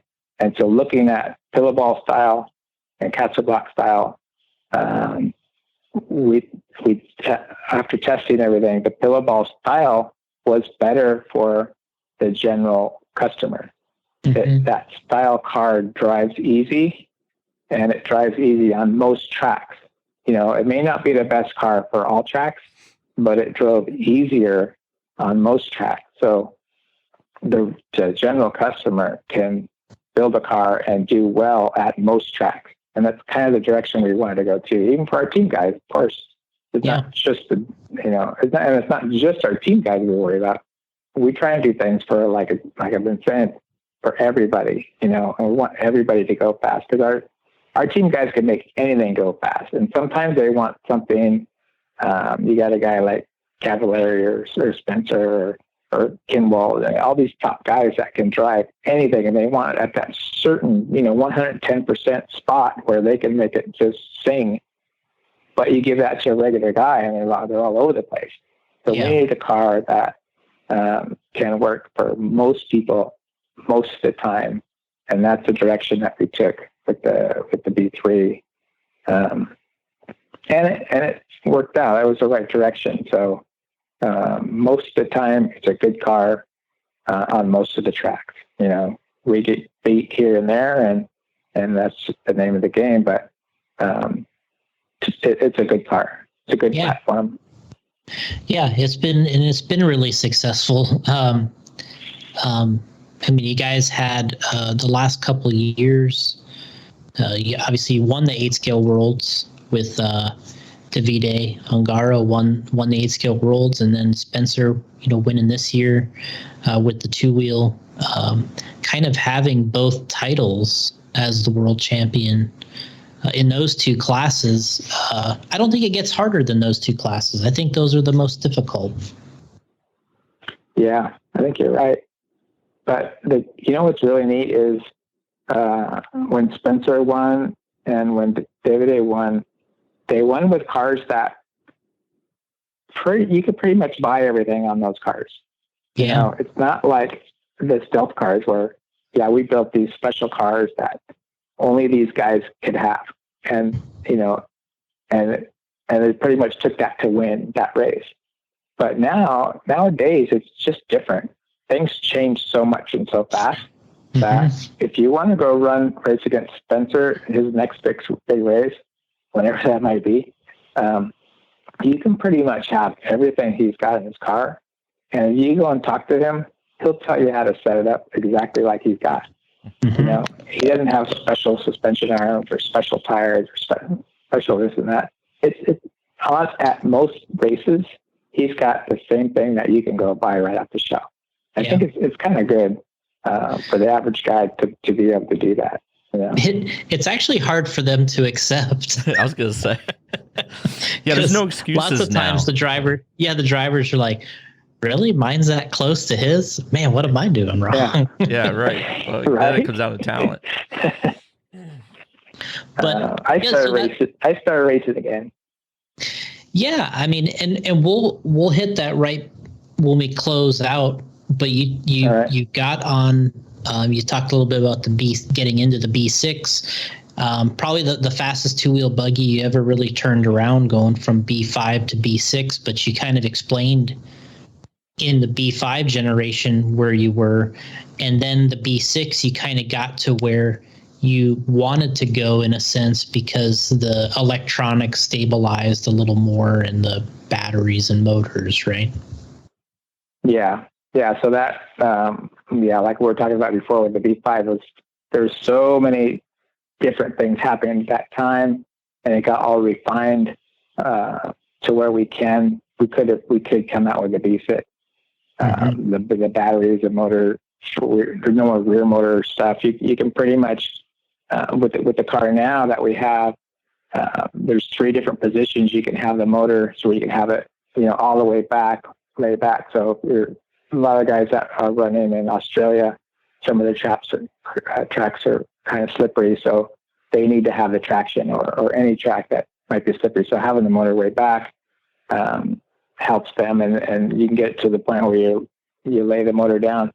In the B5, when we went to Japan, I think when Spencer won, I made a special transmission case for those guys, and we basically made the lay down transmission basically to get the motor way up front.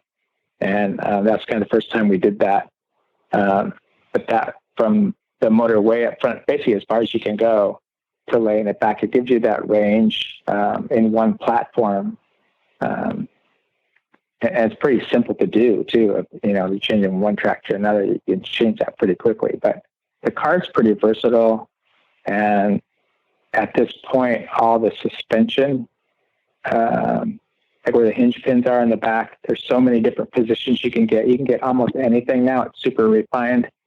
And easy, like I said, easy for the guys to go out and you can go online, look at somebody's setup sheet for that track in the area, and they can have a good starting position. It's kind of easier than it used to be. There's a lot more that you can adjust, but you can get there quicker and have it easy to drive, I think. And the one thing I was going to ask you too is with, and you kind of alluded to it earlier where, the cost is going up a little bit more on these vehicles. Obviously, it needs to be a little higher over the years just with the way inflation or whatever. But, you kind of alluded to it earlier that, you're always trying to keep the price in a great point. But with these vehicles turning around the platform turning around more quickly than they used to, and the product being a little more technical in terms of setting them up, where do you feel like the 10 scale buggy, like that class and that segment is at? And you mentioned you're doing some racing, you got a good feel for where the cars are at today, and do you think that it's still kind of in a healthy direction, or do you think it's going a little more towards touring car, or is it kind of in that middle ground still? I think all RC cars are going to that touring car thing. It's just a matter of how long it takes to get there. Yeah. And we talk about the touring car thing getting there. Well, slot cars back in the day, they kind of the same thing. They started with an inline motor with stamped parts and everything. And it got to where now there's only a few guys that race the very top class. There's maybe 20 guys, that kind of race it worldwide. And it's really a shame because of the price is so much to go to a big race like that. And touring cars getting there. And I'm sure these cars will get there someday, but we're doing our best to keep the cost down, even to the point where we look at every single piece that goes in that box, every single piece. And, something may cost 2 cents more here or a dime there. But when you add up 10 of those, 10 things, that's, 10 cents more, that's $1. Mm-hmm. So every time you can take off $1 here and there, it's saved that money for the customer. Mm-hmm. When you make things cost too much, you're going to scare away these guys and not have more people racing. Everything we're doing is trying to get people into the sport and race. And I think the car that we have, this B6, I started racing about 3 years ago, kind of when my mom and dad passed away, and it freed up some of my time to go do some of this stuff. And in doing so, it got me more familiar again with what we're making, and I needed to be more in that spot. I don't drive like I used to be. I'm not at that world champion level or national champion level anymore, but I have a good time on Wednesday nights at OCRC, and makes me feel good. And I know that my car is better than I am. Mm-hmm. And I think a lot of the cars now are better than the driver is. And if it's like you talked about Spencer, you walk up to Spencer and you have your car and he has his car, it's pretty much the same, So if you're not driving like Spencer, it's probably because you're not as good, but the car is. So the cars nowadays, when you go to these big races and you see like the Reedy race, you watch a video of the Reedy race, but the Losi car, the Associated car, the Kyosho car, these guys, they're so close together. They're driving so close, and you can see that the cars can do it. So if you have the right setup, the right tires, and the capability, the cars can do it. And so it's kind of neat to where that's okay. If you're a Losi guy, that's great. If you're a Associated guy, that's great. As long as there's more people coming to the track, that's the best part. And the cars can handle it. I think that's kind of the way the B6 is now, B6.1, B6.2. It's a really good car to drive. It's fun to drive, and you still have to tune it, of course, springs and tires and shocks and all that, but it's tunable to get to where it's better than you are. That's where I feel anyway, unless you're like those super top guys, that are like looking for that little super thing that they can't get. And we're always, because of who we are and because of our nature, we want the car to be able to do that. So we're working towards that. But for the average guy, we're also looking at, maybe we don't anodize this thing blue. Maybe we leave it silver because, we just saved $1 on the kit. Not that we're trying to make $1 more, but we're trying to save the customer that $1, or maybe we can find little things here and there that'll make it better for the customer and the better for the customer's wallet to keep people coming into this hobby and keep it growing, So we're looking for those little things, even to save a couple pages out of the instruction manual, because maybe you can see it online. That will make the cost of the manual down. Or maybe you make a generic box, that you put a sticker on the end that says what it is. Maybe you just saved another 50 cents on a box. You add all these things up, and people don't really realize this stuff. So that's kind of why I'm bringing that manufacturing wise.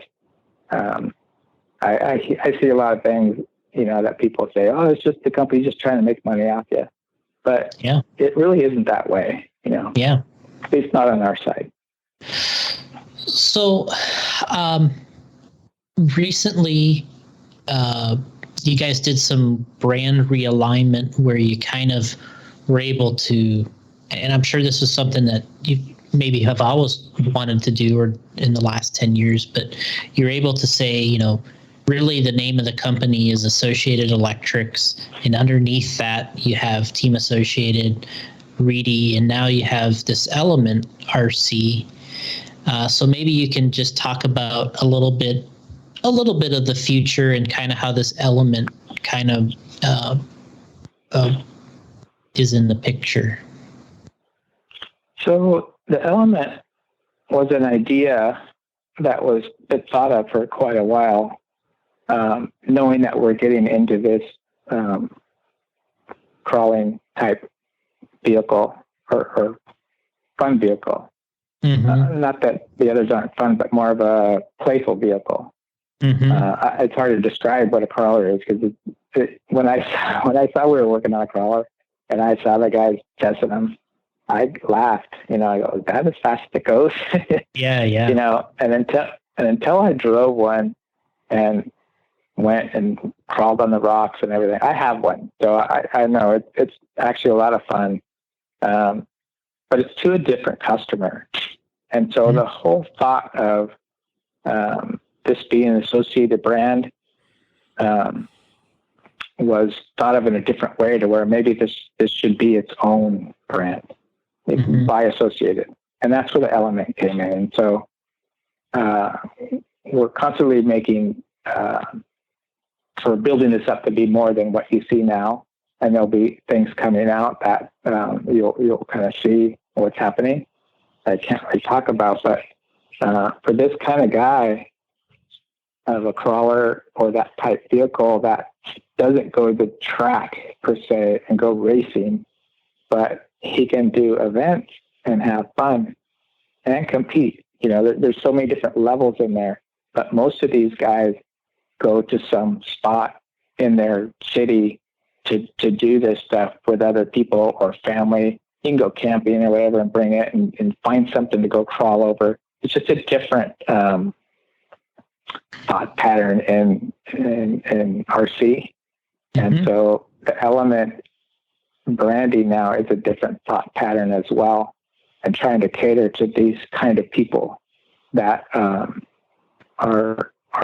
like-minded, so it's not an experiment, but it's kind of an experiment to see, where this goes. But so far, so good.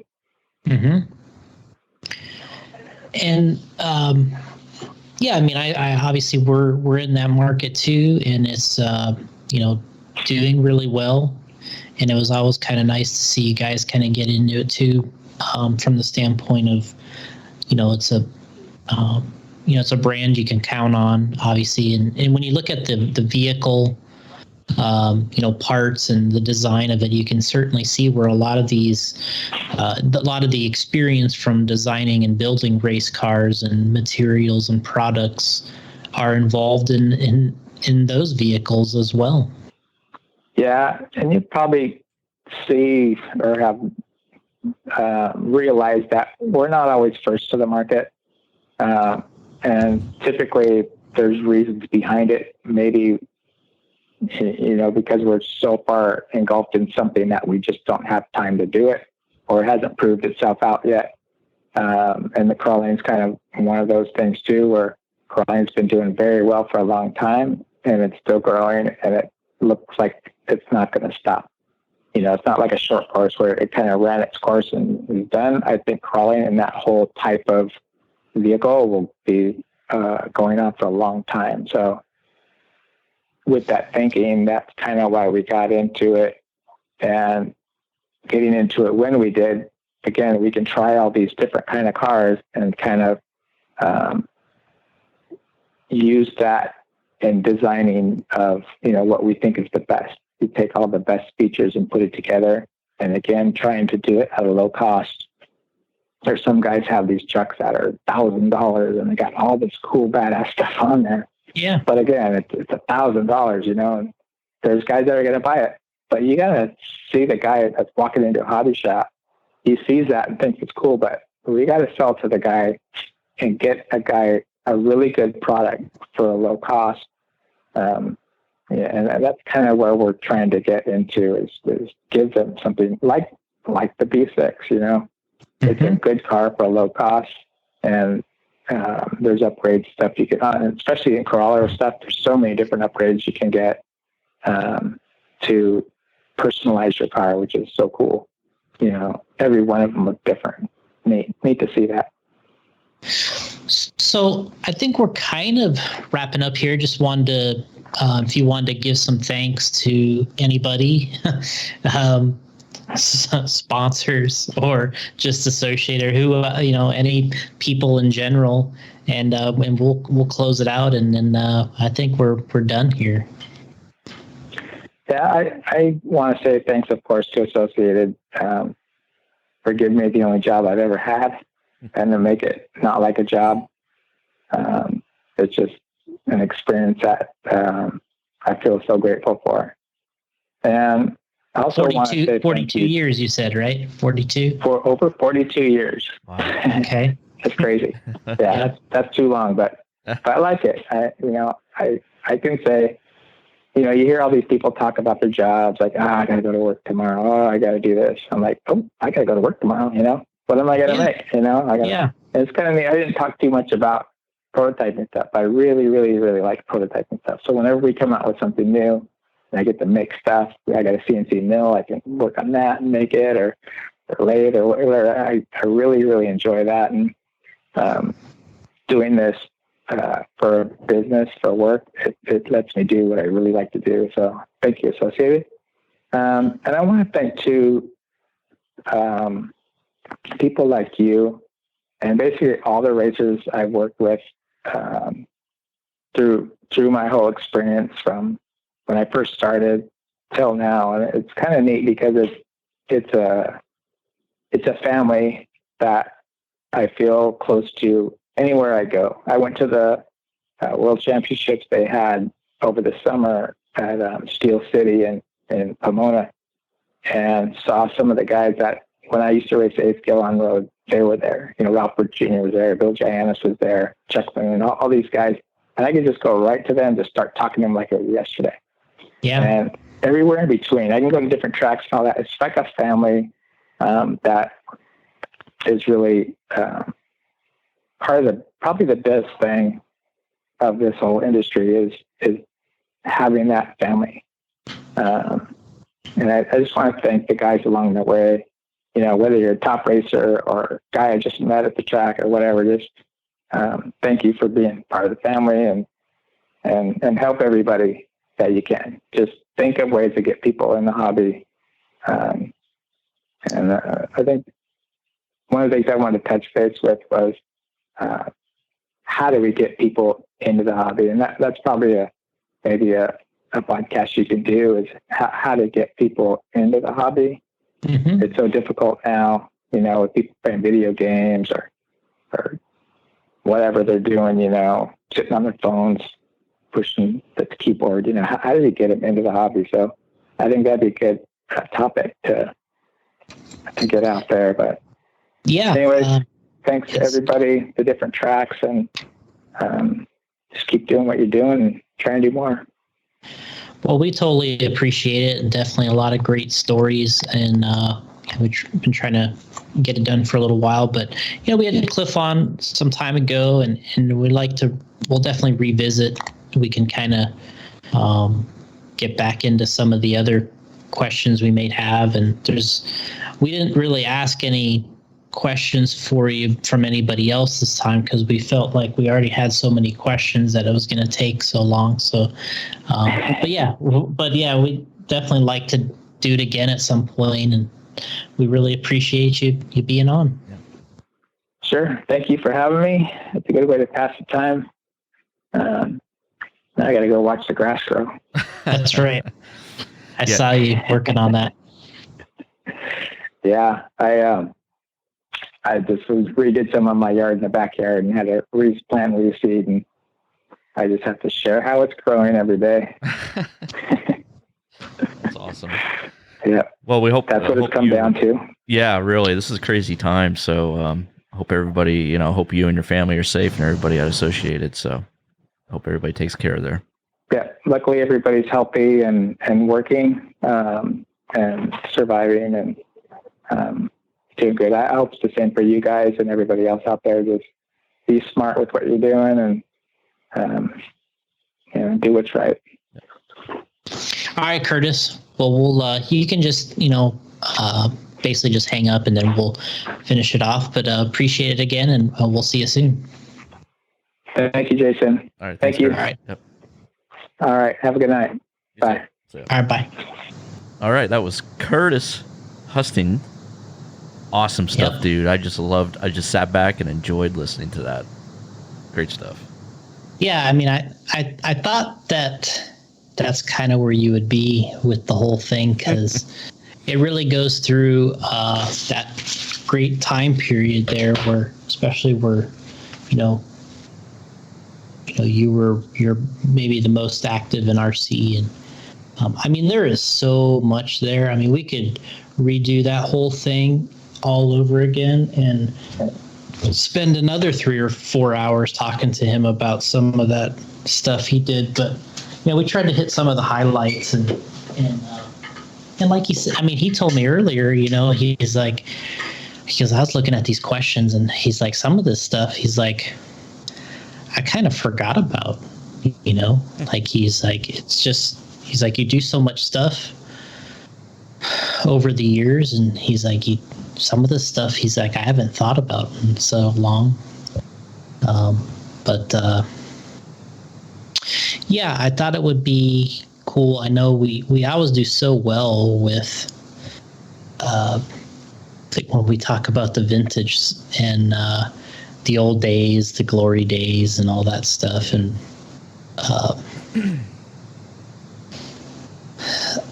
yeah, I got a feeling this is going to be a good one for those guys. Again, big thanks to Curtis Husting for being on the show. Awesome stuff. And Jason, thank you. No problem. Great times. Really appreciate it as well. And everybody, if you got some questions, let us know. Get ready for that next podcast. Of course, they could always ask you for certain people that we could get too on the show. I don't know. We don't really ask too often what guests people want to see. We just kind of do that for them. Yeah, send us a message. Let us know who you want on the pod. We'll try and get them on here for you guys. All right, guys. We'll catch you on the next one. Thanks. See ya.